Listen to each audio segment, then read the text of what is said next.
ես գնահատում եմ Սերժ Սարգսյանի այդ վերջի ելույթը, որից դուք անընդհատ փորձում եք մեծ բերում անել, Ռոբերտ Քոչարյանի հետ բաց պայքարի շփման մի նոր փուլ, եւ չեմ ուզում մատի եւ մատանու արանքան գնեմ, իրանք երկվորյակ եղբայրների տրամաբանությամբ ապրել են եւ երկվորյակ քաղաքական եղբայրներ են եւ ես չեմ ուզում իրանց ընտանեկան հարաբերությունների մեջ խառնվեմ, թող դրան պատասխանեն մեր պատիվ ունեմ խմբակցության ներկայացուցիչները, հետո իրանց պատասխանեն Հայաստանի Դաշնքի խմբը։ Գիտեք ինչ, Սերժ Սարգսյանի քաղաքական պատմական էջը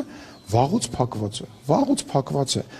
բոլոր հարցումներով իր վարկանիշը, բացասական վարկանիշը, 3 ամենավատ բացասական վարկանիշ ունեցող մարդ կա, առաջի եռյակի մեջ ինքն է Ռոբերտ Քոչարյանը, երրորդի անունը չեմ ուզում տամ։ Ինչու՞։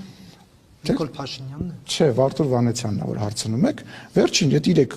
ամենավատ վարկանիշ ունեցող մարդով թող իրանք իրար հետ շփվեն, թող իրանք իրար հետ կռվեն, բարիշեմ, ասել եմ, վլուբլայտիս, տապիցիս, ռազվադիցիս, ինչ ուզում են թող անեն, հայ ժողովրդին հանգիստ թող թողնեն։